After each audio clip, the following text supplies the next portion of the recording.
Hey, welcome to the Hell Has an Exit podcast. I'm your host, Bryan Alzate. This show is not affiliated with any specific 12-step program. If you or a loved one is struggling with an addiction, please find a local 12-step meeting. If you believe you may need detox or drug treatment of any kind, please call 888-699-9395 to speak to a specialist. The show is sponsored by United Recovery Project, a state-of-the-art drug and alcohol rehab facility. You can visit our website at unitedrecoveryproject.com. Hey, welcome to Hell Has an Exit. I'm your host, Bryan Alzate. The purpose of this show is to interview individuals who have crazy stories, people who have really been through hell and back. We've done Holocaust survivor. We've done John Huffington, who did 32 years in prison. Ex-gang member, pretty much anyone who has a story of redemption, hope, victory, overcoming trials and tribulations. We do a lot of recovering addicts. And, that's my real goal of the show. When I got clean, there wasn't really a lot of podcasts or YouTubes or things about addiction that were in a positive way. Whenever I knew about addiction, I only saw intervention, which was like, an hour of just chaos and someone nodding out and not getting clean. And then at the end, they would go to a rehab, and then 9 times out of 10, they wouldn't stay clean. And there wasn't really a lot of information out there that recovery was possible. My whole purpose in life is to encourage people to get clean if they are struggling, and to just inspire people to take their life to the next level or to just dig themselves out of that hole. I've actually known or guessed today since I was a kid. This is RT. RT stands for Ron Tannenbaum, and he started intherooms.com. Intherooms.com is basically Facebook or any type of social media platform that you can think of for specifically people in recovery. They have over 800,000 members, and it's growing every single day. I mean, it's such a cool website. I was actually one of their first members, and RT's got a badass story. He's been clean over 30 years. So with that, welcome, RT. I'm RT. I'm an addict. Hey, RT. And my clean date is September 20th, 1983. I'm a member of Plantation Recovery Group in Plantation, Florida. I got to tell before I start, I went to my first NA meeting face-to-face in over a year, Monday night. Wow. Wow, what a feeling. It was such a great feeling. It was an outdoor meeting at St. Gregory's. And, I don't usually go there, but I wanted to get to a meeting. I'm trying to get out of this COVID isolation. I'm vaccinated. I'm ready to go. And but I was cautious over the past year. But I went to this meeting. It was just when you walk into a meeting, that deep breath that you take and it's okay. It was fabulous. It's that home plate feeling. Yeah. Yeah, I've been going to meetings almost the whole time. There's been like a lot of meetings in Broward that have remained open that are outside. I know for a couple of months they were like totally shut down, but people ask me all the time, like, oh, you guys having meetings? Like, yeah, the park is still open. A lot of meetings out here are still open.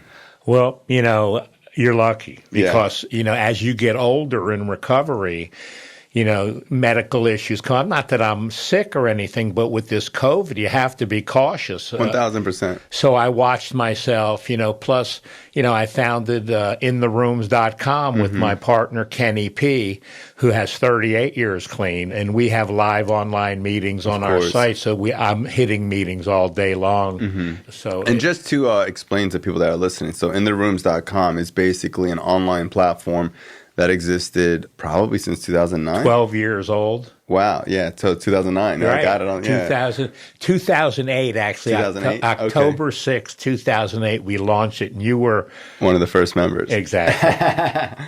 Yeah, so you guys have an online platform that is any type of 12-step fellowship, online meetings, chat, connection, whatever. It's like the Facebook of recovering addicts. Exactly. We just passed 800,000 members. 800,000? In 136 countries. We have 650 live online meetings a month on our site. How much has it increased since COVID? With COVID, not only are we there for people internationally to give them support 24 hours a day, 7 days a week, but most of the meetings shut down all over the world. Yeah. So they had no place to go. This is before, we launched these meetings 9 years ago, way before Zoom meetings. Of course. And our friend Newman helped build the platform. and it's still working great. And it skyrocketed our. All you got to do is say, all right, now it's $1 a day. Yeah. That's the one thing I always had an issue with, was only because the questions we have is, I got to pay for recovery. Mm-hmm. I mean, it's a platform. You pay rent at a church. Oh, no. Our clubhouse, which is our meetings, is a clubhouse. It's like a church basement. There's 65 meetings a week on AA, 30 NA meetings a week. They all pay rent. They have a lease. Wow. And they pay rent. Wow, so on a digital platform. And we don't cross that boundary to tell them how to do their business, so it's the unless same it thing. Bleeds into the In the Rooms platform, which they're all members of. Yeah. So it's hard for some people to understand. So you guys are like a true third party. Yeah, so the money, they pay us rent. Their money goes to World Service. Cool. We don't ask them how much, what they do. They pay us rent. We don't get involved in that. We try to make them as autonomous as we are in real life. But on the site, there's discussions and all kinds of different features that people use other than the meetings. Gotcha. So there's that. If they take those issues that are, how it gets in recovery, into a discussion board, then we step in. Wow. And say, you can't abuse people in recovery. It's not in the spirit of recovery. We monitor that, but we monitor nothing within the meetings. Wow. Yeah. It's been great. 12 years of giving back every day. So it's cool. just an amazing way to live my life and earn a living at the same time. Oh, yeah. But now my story. Okay. Again, I'm RT. I'm an addict. Hey, RT. I celebrated 37 years clean on September 20th. Nice. I came into recovery in 1983. But before that, let me give you the story. I'm a Miami guy. Born and bred, Miami. I already know cocaine's about to come up. I lived that life. What part of Miami? South Miami. South Miami, okay. But back then, Miami was very small. It was like a quarter of the size it is now. And I knew guys on the beach in North Miami, all friends. But growing up, I went to elementary school and high school, and through that time, now it's the 60s. It's the late 60s. I graduated high school in 1968. And I was an athlete, and but my life really changed when I was 11 years old. My mother died when I was 11. So before that, I have two brothers. I had a father and mother. A normal dysfunctional family, I guess. I didn't know what it was. I was young. And life was sort of good. Didn't know how poor we were, but who cared? We had good food on the table and nice clothes, and everything was like Father's Knows Best. It was a TV show back then. Everything was easy. And when my mother died was really probably a turning point in my life as I think about it, because after that day, my mother ran the house like we were just talking, like in the 50s and 60s, wives stayed home, but my mother worked. But she ran the house. My father went to work. He didn't know how to live, run a household or pay bills or cook food. And so after that day, when my mother died, was the last time anyone ever asked me, hey, do you have a report card? How's your teeth? You need to go to the dentist? Do you feel okay? You need to go to the doctor? What are you wearing to school? Why are you out till 11 at night when you're 11 years old? No one ever monitored that for me. My brothers were old, both older than me. They're out. They had girlfriends. One of them was away at college. And so I sort of raised myself with a group of guys who also came from one-parent families. Gotcha. Great guys. I'm still in touch with a lot of them. A few of them are in recovery. But it was funny. It was a great group of guys that was my support system. It sort of mirrors what recovery is, but we were 11 and 12 years old. But that's how I grew up. I was an athlete. I went away to school at the University of Florida.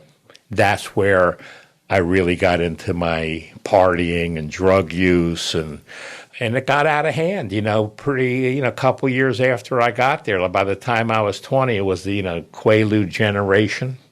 Did a lot of drugs. And explain Quaaludes. Quaaludes Because I used to say like it's like Xanax, and people would say no, it's not. There's no drug like it. I haven't done drugs in so long, so I don't know what the new drugs are like. It was a hypnotic, they called it, and it was the ultimate date drug. Not that it was like a date rape drug, but no, it wasn't. No, it just made everyone feel good, and it was the times. It was the 70s, early 70s, sex, drugs, and rock and roll. That's what Kenny and I always say. Where did you guys meet? We say in Gainesville. That's where we met in college. Well, really? I said, yeah, we both studied in the same school of sex, drugs, and rock and roll. We both got A pluses, So it was party time. And being from Miami, knew a lot of people, got into the business, made a lot of money, got everything I needed. I thought that would solve my issues. Not that I knew I had issues, but I had issues. And it didn't. It just got worse and worse, my drug use. I ended up being my drug of choice was heroin. And I remember. So wait, let's back up. So you're 20 years old. You start going to college. Right. You start partying in Gainesville. Right. You're selling a lot of drugs at this time. Yes. What's a lot? Well, you don't have to say anything incriminating. A lot of drugs. I was a junior in college, and I met these guys who were a little older than me, a group from Texas. They had a big farm outside of Barranquilla, Colombia, and I started going down there in college. In college, you're going to Colombia to go to Colombia. Weed? No, I wasn't going, and they were teaching me how to bring it in. To mule it? No, you can't mule tons. So you guys are flying. Can't mule tons, buddy. You guys are flying it in. They're teaching me how to get things into the country. Okay. So I learned that. And in college, selling, a ton or two of marijuana at a time. Wow. By the time I was a senior in college. And it sort of warps your mentality and your views on life when you have a lot of money and cash sitting in your closet and you're 20 years old. Yeah, of course. And brought up from 11 by myself, not the greatest mentor in the world, mentoring myself. And I tell you, back then when we were doing that, and I was with a lot of my good friends that I grew up with, it was more of a hippie thing back then. We were all young, peace. It was the Vietnam War era, and it was before cocaine. So I'm telling you, the era before cocaine was So the 70s was mellow. really like weed and mellow. When I got to tell you, when I listened to music today, my wife was up in Asheville last summer. She goes up there every summer for the month of July, and it was COVID, so I said, I'm not flying, I'm going to drive. I go to pick up the rental car. They give me a brand new Dodge RT. I ordered like a Maxima or something, So this thing was a hot car, and driving up there, I, had my music playing, and as I was driving, I realized I could put a label on the music from the time before addiction, during addiction, which was tough, and after addiction. What songs were you listening to before? Before I was an addict, The Doors, Janis Joplin, Jimi Hendrix was my favorite. You seen him live? All of them. You've seen them all live? Yes. All of them live. What were those concerts like? Oh, they were fabulous because it was that time when those people were, most of them died early, was sort of that transition between drinking and drugging. So there was the first rock festival that I ever went to was at Gulfstream Park in Hallandale, and everyone was there. I mean, where the casinos at now? Yeah, we're at the casino. Yeah. It was a horse racing track, a well-known horse track, thoroughbred racing. And so people were drinking and people were smoking pot. People weren't snorting coke and shooting dope at these concerts then. And it was people dancing like... How much acid you did? Did acid. Was it really around as much as people say? Yes. Yeah? Yes. Orange Sunshine, microdot acid, Up in Gainesville, every last day of whether it was a quarter, a trimester, or a semester, we went through all three. We'd meet in the Plaza of the Americas and drop a hit of acid to celebrate. There you go. Because we all had been studying for a week because no one studied the rest of the time. Yeah, there was acid around. Never had a bad trip in my life. I did. I got tasered by the cops. Really? It was crazy. So the concerts were cool. Concerts were cool. The music was just fantastic. The atmosphere was great. It was really peace, love, and rock and roll. Mm-hmm. So we brought in a lot of pot for years. Now, you got to understand, this isn't the Pablo Escobar days when he was the cocaine kingpin. There was Pablo Escobar, but he was in the marijuana business in the 70s before he got into that. And everything was pretty, like I said, mellow. Mm-hmm. You front it to people. Here's 1,000 pounds, and they'd come back and pay you your money a week later. Of sweethearts. Right. So that would never happen. So I remember I was living in Coconut Grove. I had a house there, and it was probably 1974, and my partners called from Colombia, said, it's hot down here, we can't send the marijuana up. You think you can sell some cocaine? And my group was doing cocaine because we had money. Yeah. It wasn't a everyday thing for most people. And I said, sure, I could definitely sell cocaine. I never asked them how much. 2 days later, a knock on my door in Coconut Grove. I know these guys, Colombian guys, walk in with 3 Foot Lockers. I said, what's that? He goes, it's 100 kilos of cocaine. I said, what am I going to do with that? 20s? Yeah, I was 24. I said, what am I going to do with that? I thought they were sending up a kilo or 2 kilos, sell it in ounces, whatever it was. And after that, I sold it to all the guys that took my pot. You got rid of it? In 3 days, it was gone. And that started that road trip, but after that time, life changed, not only in the drug business, but in society. Mm-hmm. It changed for the worse. It changed violent, erratic killings, kidnappings. This is before the cocaine cowboys were in the early 80s. This was in the same place where they had the shootout Dadeland. In Dadeland. Yeah. That's where, in that area, that whole south area, the Grove, the Dadeland area, but years before that. So made a lot of money, spent a lot of money, but in the meantime. So what music, you were talking about the music, so you were listening to Jimi Hendrix and stuff like that before Active Addiction. During Active Addiction, what were you listening to? The Police. Okay. Just all that kind of music back then. And so I'm driving to Asheville, North Carolina by myself. I ate my way up there and sung my way up there. And I'm driving by myself and I'm singing along with certain songs and I'm crying to certain songs just because it brought up these feelings. I guess it was trauma. I don't know what, but it was great. It was a great feeling to do that. But I can tell the years when I hear music today, what year that was, how I felt. And after 37 years of recovery, you sort of get to know how you feel and you look back and take inventories. Yeah, for me, when I put on Young Jeezy, I think about the cocaine days. Right. I'm sure it's very different for you. That cocaine days for me, there was always a party at my house. I hated it. This is just my feeling. I didn't like all the people around, but I don't know if you can understand. I needed all the people around. So I used to go back into my room. This is in the Coconut Grove era. And I used to do coke with them or Quaaludes with them, and everyone's partying, and it's out on the tables. And, it was just crazy. And I'd go back in my room and shoot dope to come down and be by myself. How did you get into that? I got into it in college, just snorting it. A friend of mine was into it.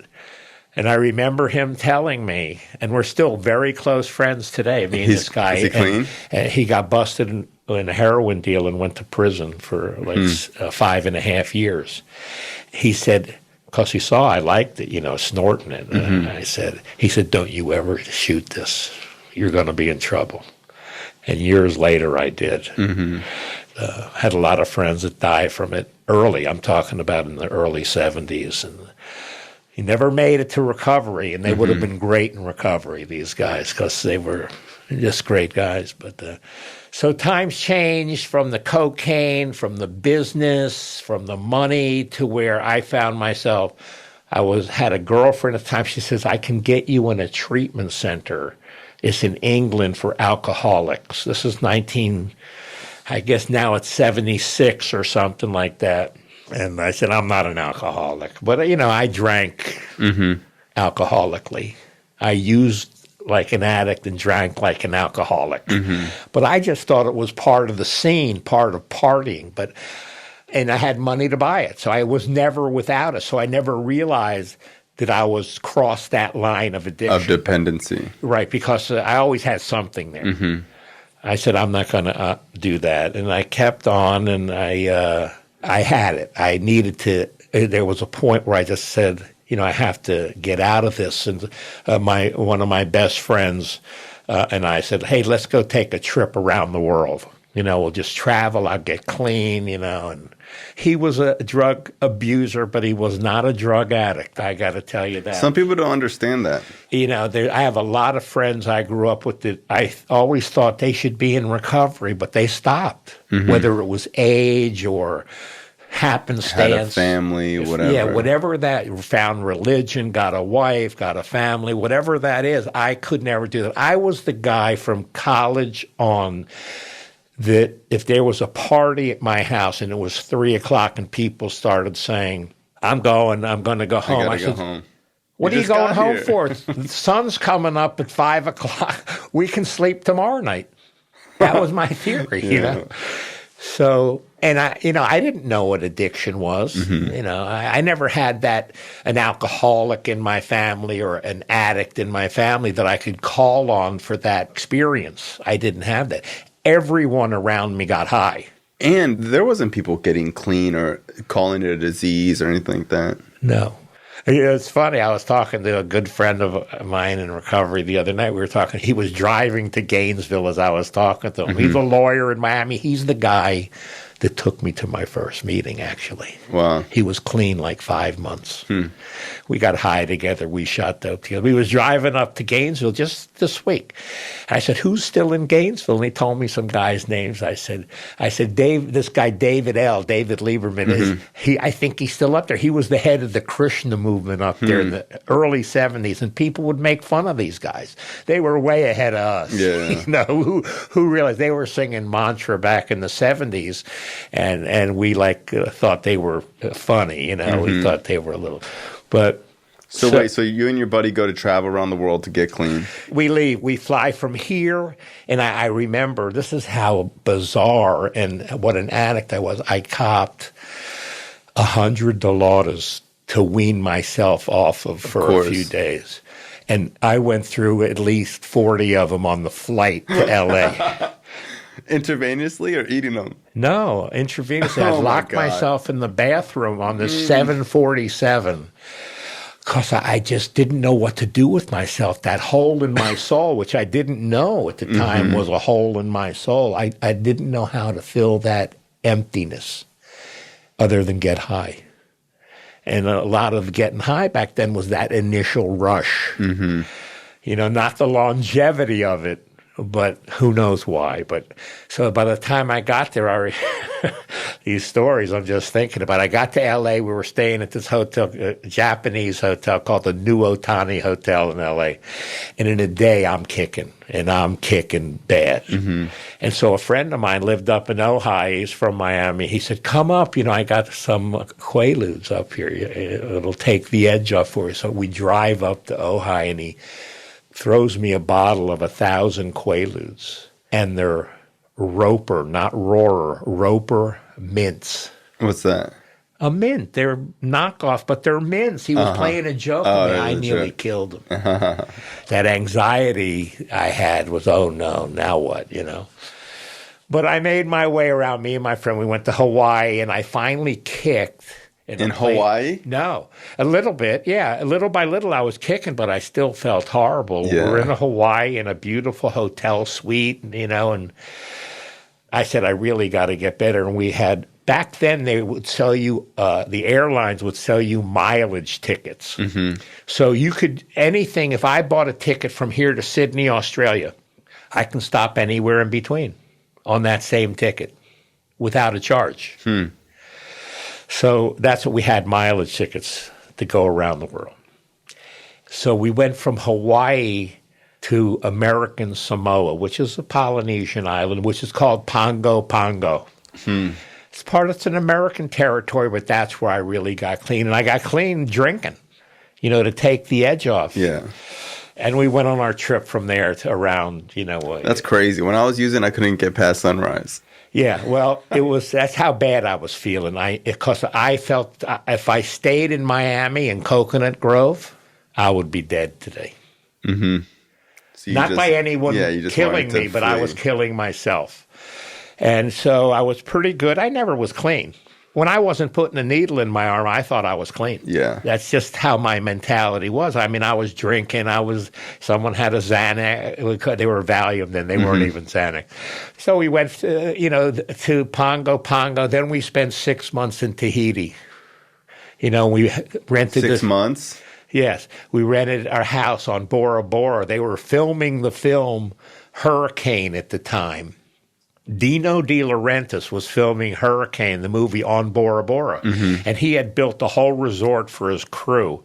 And they turned us on to these guys, this local guy who had like 10 cottages, thatched roofs right on the Pacific Ocean. And we rented a house from him for $300 a month. Little hut, but it was cool. And I got clean there. I got healthy there. But as I traveled, through Australia, New Zealand, and again, my addiction picked up in Bali, Indonesia, because we didn't realize at the time is the heroin triangle. Yeah, they come from Thailand down to Bali, take it to Europe. Wow!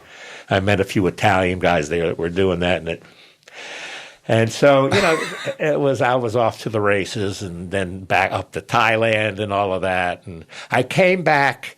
I thought I was clean because I, kicked it after I left. Mm-hmm. It wasn't a habit. I got off the plane in Miami. The first place I went to was Overtown. Mm-hmm. I thought I deserved it. Well, that was the end of me, and I just couldn't stop. I started doing those things that we never thought we'd do. I was out of money. None of my safety deposit boxes after I was home a few months had any money left. I never worked a day in my life at this time. I was in the business. Mm-hmm.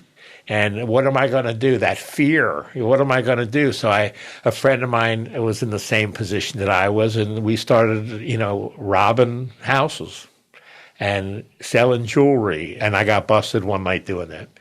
And I said, thank God, take me off the street. Whatever it takes.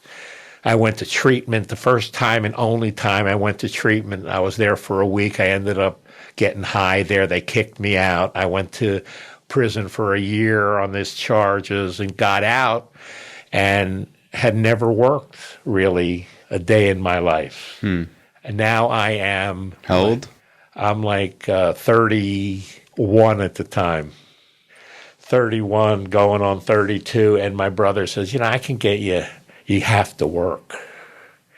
And I really wasn't addicted, and I was drinking champagne with a date or, smoking pot or whatever, I'm living with the guy who went away for 5.5 years. He said, come live with me, Mm-hmm.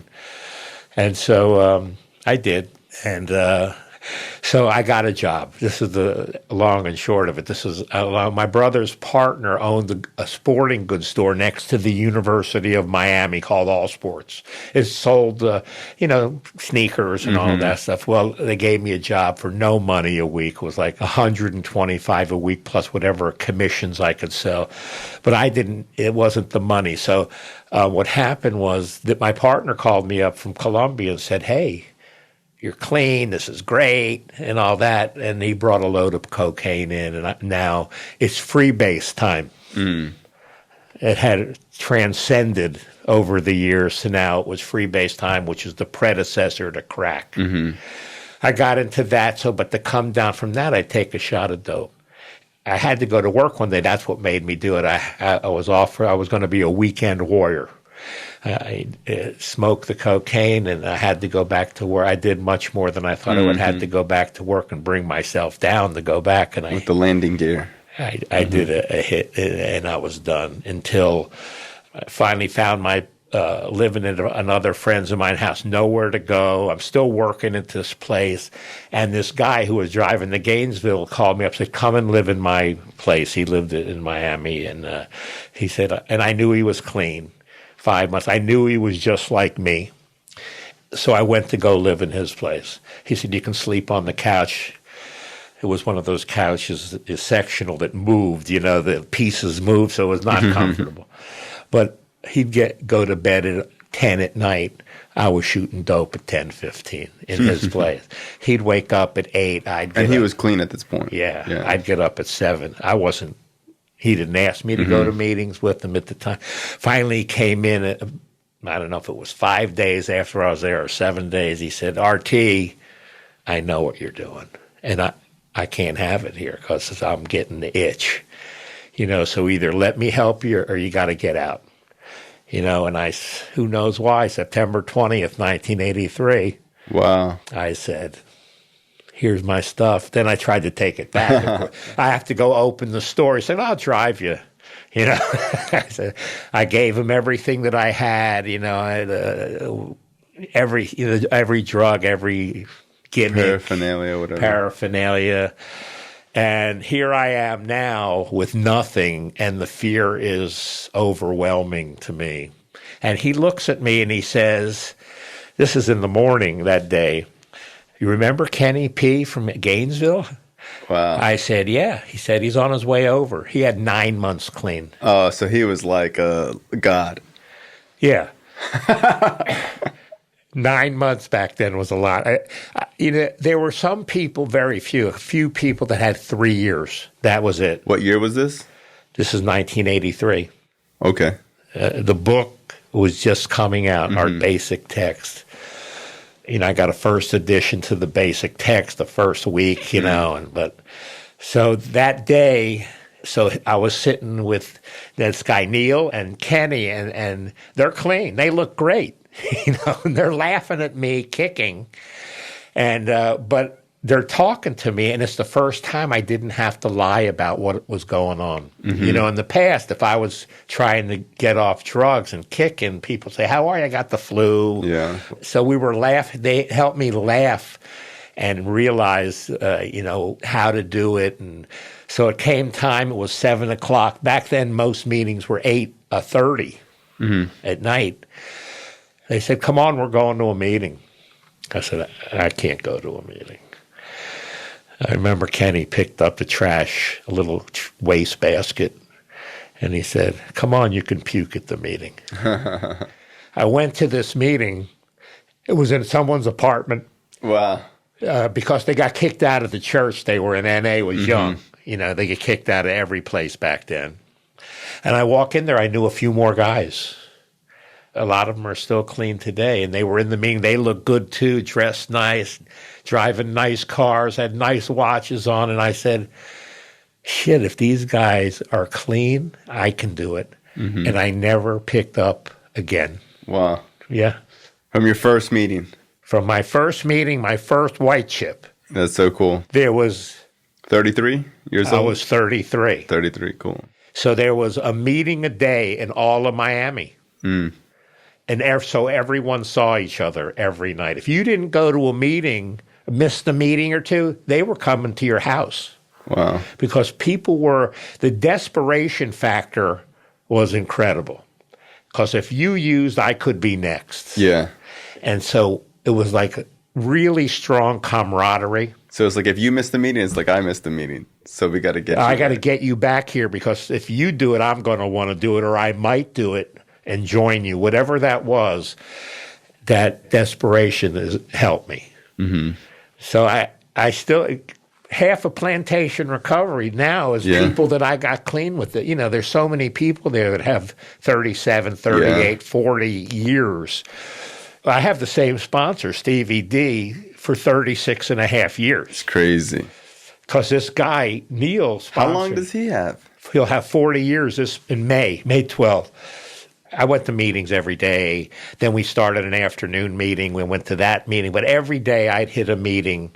It wasn't about money. It wasn't about anything. It was about going to a meeting. We'd all go out afterwards to a place to eat together. If you didn't have money, someone picked up your burger or you picked up their tab the next time. I walk into our apartment. I'm still living with this guy now. I'm maybe 5 months clean, and this other guy's close to a year now, 11 months clean. I walk in, and he's sitting in his lazy boy in his chair, and he has a needle in his arm, this guy. I was like, never experienced that. I said, well, what are you doing? He said, I'm getting high. I said, how long are you going to get high for? He pulls out a wad of cash, and he goes, until this is done. So I didn't know what to do. He took me to my first meeting, this guy, and I thought I had to help him. And I call up his sponsor, who had a few years. He's no longer with us, this guy, Jules.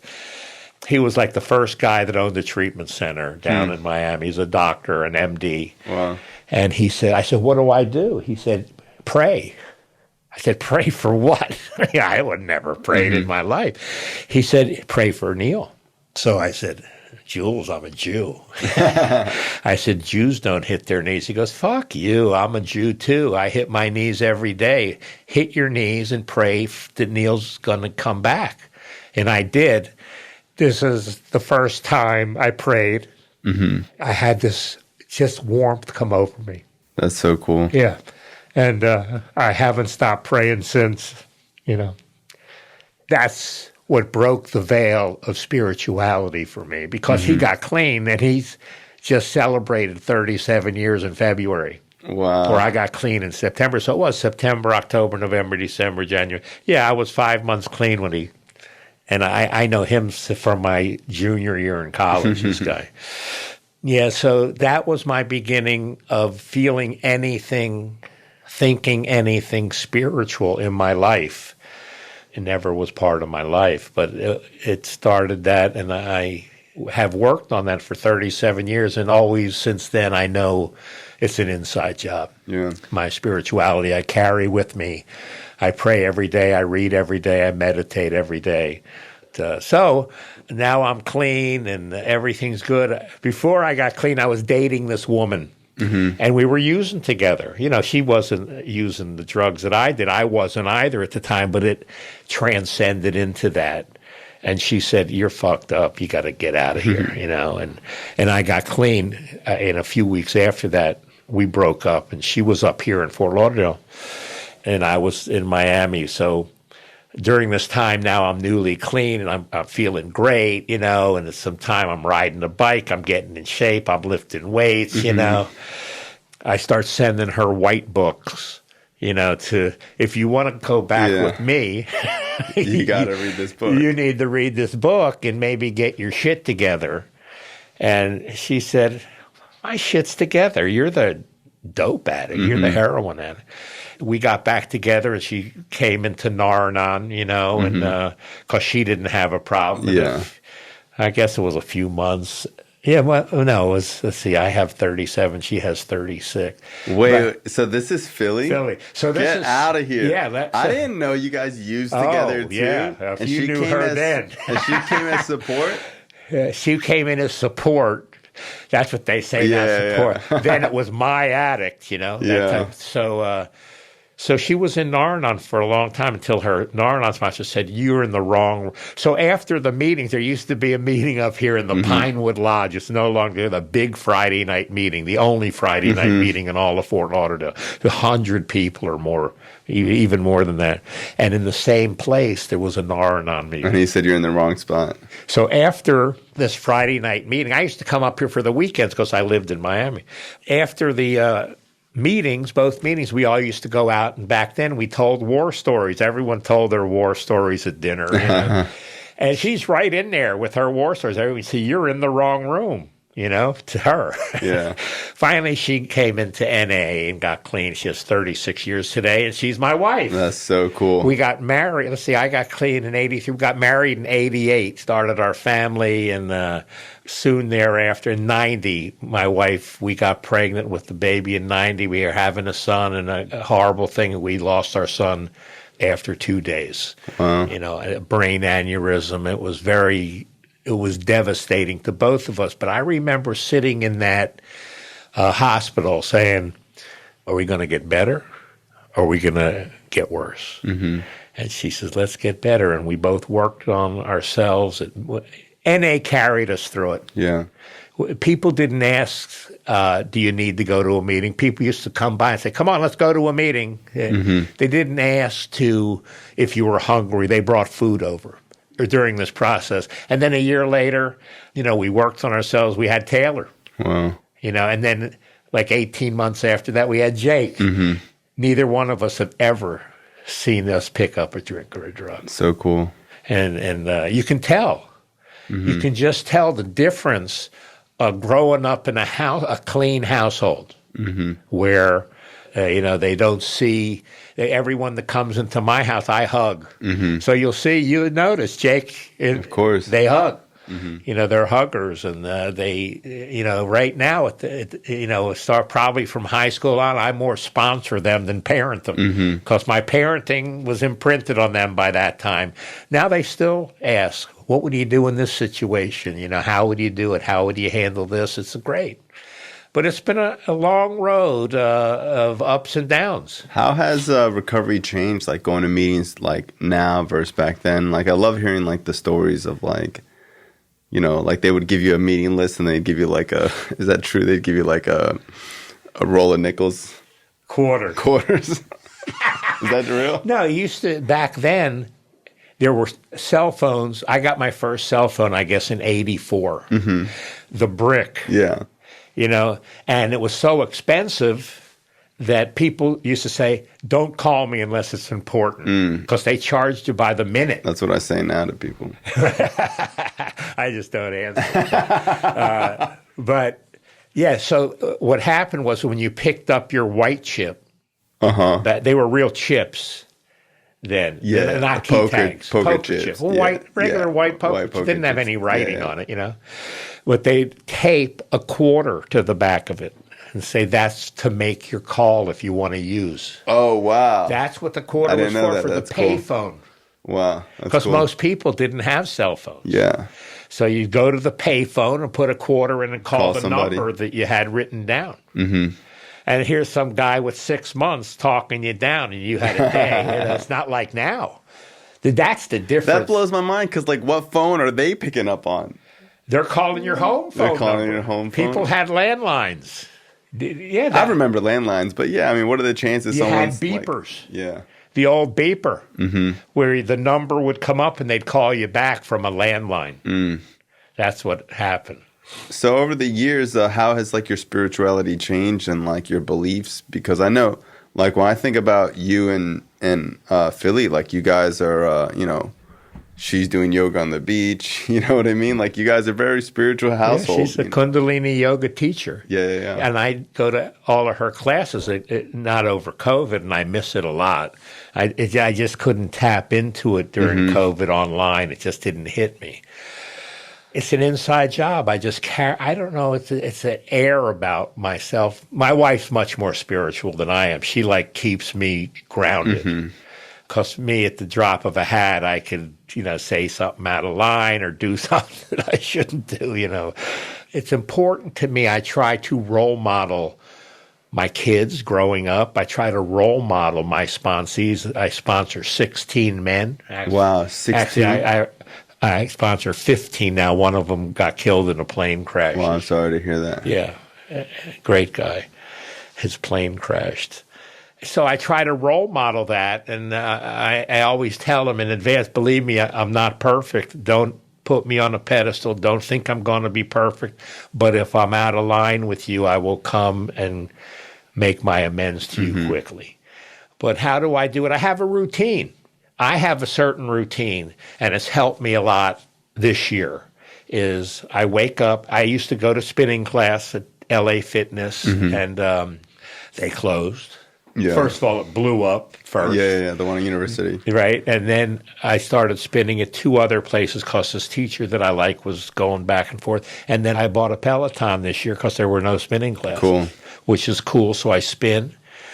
I go into my favorite chair and I read a meditation book every morning. Every morning? Every morning. And I pray. I pray now, and I don't pray on my knees unless it's something special. Yeah. I wrote my own prayer little by little during my early recovery, and I still say that prayer because, it works. And then I meditate. How long you meditate each day? Some days 3 minutes, some days 20 minutes. It doesn't matter as long as I do it. Yeah, as long as you're keeping the habit up. Keeping the habit up and have a little quiet time. Sometimes my mind is working overtime, but that doesn't matter. I've learned from my wife and people who do this a lot more than I do that it's okay if you do it for 3 minutes, or some people do it for an hour. You have a lot of experience. Like I get asked all the time, like it's like, what made you get clean, and like how come some people stay clean and some people don't? Like, how important is, what people do for their recovery, like, correlation to, like, how long they stay clean? Oh, I think you have to put the work in. At the beginning, why I stayed clean is I got clean and I felt good. I felt a very large sense of relief that I didn't have to wake up tomorrow having to lie to someone to get money, having to cheat someone, having to steal from someone, that whole rat race of keeping up with an addiction. I didn't realize. I realized it, I guess, but I didn't realize until I didn't do it what a full-time job it was and how stressful it was. And it helped me when I got clean. All these guys that I told you I saw, who it was pretty close-knit down in the south end of Miami. The south end, I mean from the Grove, Coral Gables down south. I knew a lot of guys now in recovery that I knew from college and all of that. And we're all clean. And we liked each other. And we went to meetings together. I wasn't missing a beat. I wasn't like a fish out of water going to my first meeting. The camaraderie was still there. The camaraderie was there, and they introduced me to their people because they were clean longer than I was. And I saw my life getting better, and I got a new apartment. I got, things were happening. I saw the miracles starting to take place in my life, little miracles. I always said to myself, I got to continue praying if there is a God. Maybe he'll hear me. But I got through that because I don't pin it on a guy with a beard and a white robe or anything. It's a feeling for me. It's a feeling of being warm and whole inside. Yeah. And I feel that way most of the time. And if I don't, I tap back into it. But I constantly, with my sponsees and over the years, I'm a workshop guy. So I always have workshops for my sponsees. We've done step workshops, tradition, living clean. We've done self-esteem, Louise Hay self-esteem workshops. Last year we did A Man's Way Through Recovery, it's called. It's about trauma in recovery. Cool. A friend of mine wrote it. He's a member of In the Rooms. And we did that. It was very deep. It was probably one of the deepest things in recovery that I did was touch on the trauma that I've been through. But all of us have been through. Everyone in recovery has been through trauma. Of course.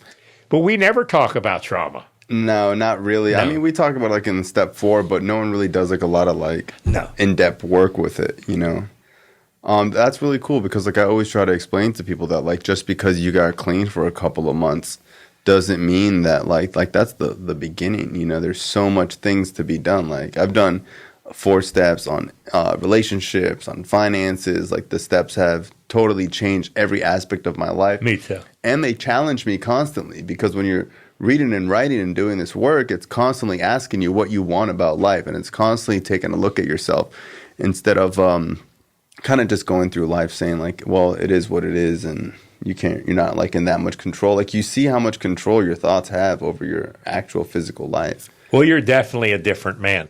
Yeah, thank you. You are. You're a different man. You've seen me since like when I first. So what did Taylor say when we were kids? She came to me when you guys were in middle school. Yeah.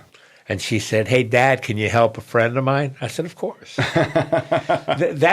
She said, I said, "Why?" She says, "Because I think he's going to die." Wow.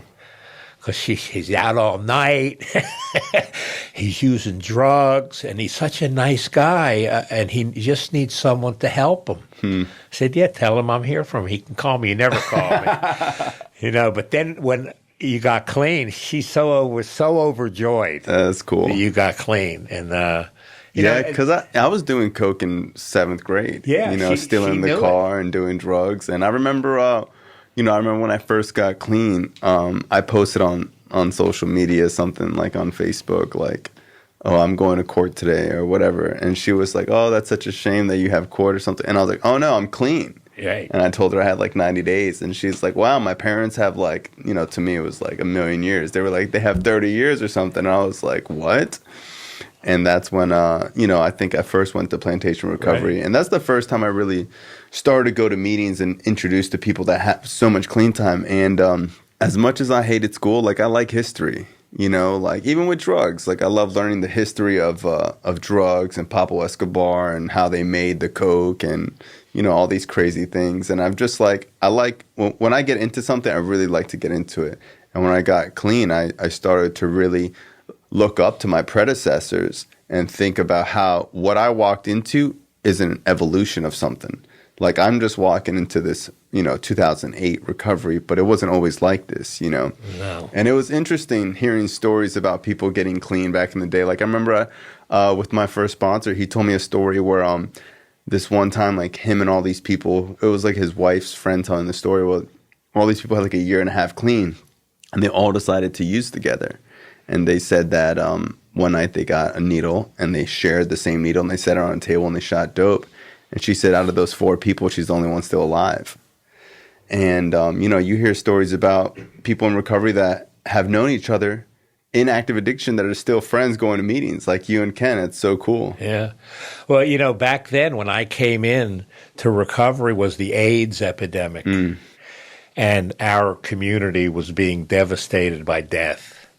Because there wasn't a cure for AIDS, it's at the time. Now you live, but back then, and these are people, for IV users, and I was an IV user, and I remember taking that first AIDS test and saying I didn't have it, but a lot of our friends died back then. It was devastating.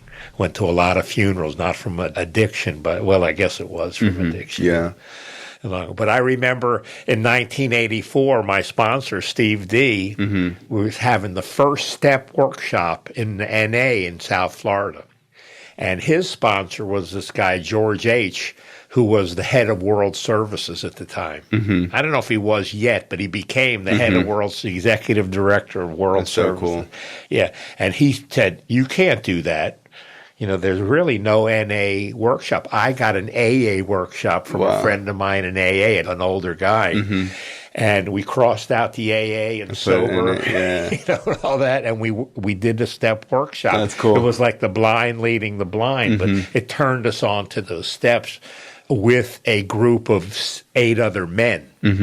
Which was a big factor for me because I never really trusted a lot of people being in that business for a long time. And just coming in, I was maybe 6 months clean or 9 months clean.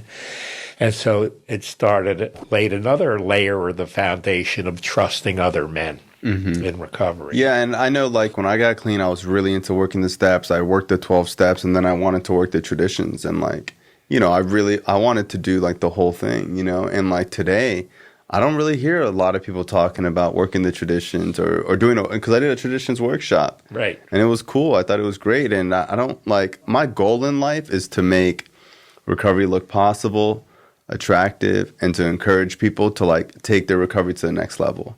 Like that's my whole goal, you know what I mean? Because I'm on the same page, buddy. Because when I see people that are like, "Oh, you got the cool car and da da da da," and like, they see like, my life or whatever, I'm just like, yeah, man, but like work the steps, like the traditions, like there's so much more to do. And I personally don't think I really do that much in my recovery because I always say that if everyone in, the 12-step program that I'm in did as much service as I do, it wouldn't be around. Like, this is only here because people dedicated their entire life to it.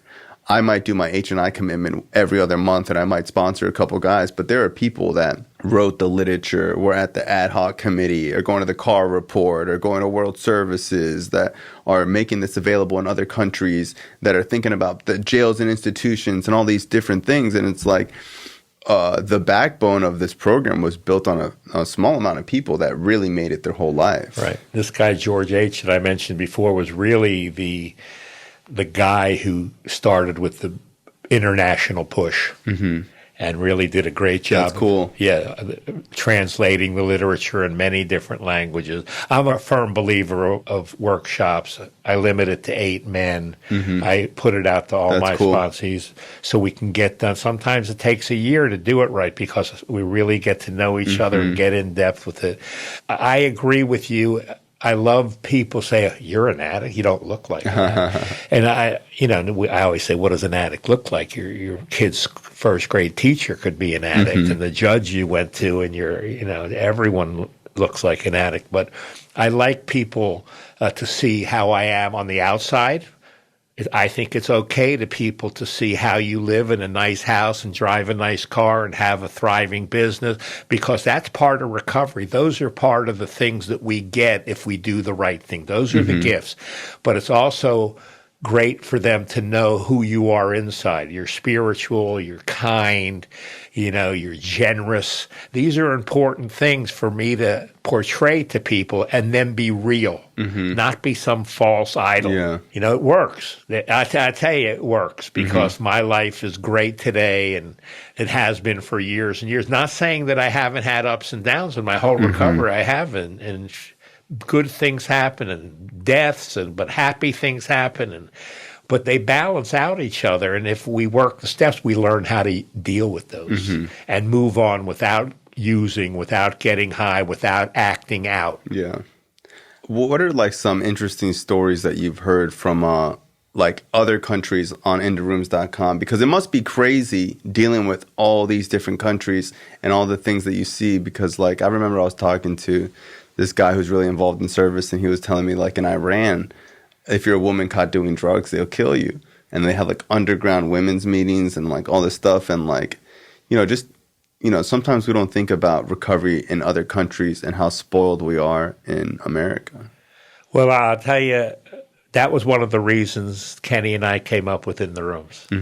Because we're so lucky. I mean, we're in Fort Lauderdale. If you want to get to any kind of meeting you want to, there's hundreds. Millions of it. Yeah, there's hundreds all times of the day. Yeah. There's some places, even in the United States, we realize that in Arkansas, in Nebraska, where you're living in a small town, you might have to drive 50, 70 miles to go to a meeting. So we wanted to bring recovery to people's fingertips, because we wanted to give them what we've had, what we have. We're so fortunate. But we have to tell you a great story. Iran has the largest NA meeting in the world. Friday night meeting. Iran? Yep. It's in a big auditorium sort of hall, concert with thousands of people. Wow. Big NA there, because they don't drink alcohol. Muslim countries don't drink alcohol. So they do drugs. Well, they do opium, right? Grow there, so they have an abundance of opioids. Illegal opioids. Now I'm talking oxys. These are heroin and opium, and women do good. But I'll tell you a great story. And from In the Rooms, is there's a woman we know, and she's married, and she lives in Saudi Arabia, and she's a heroin addict behind the scenes. And she can't go to a meeting in Saudi Arabia.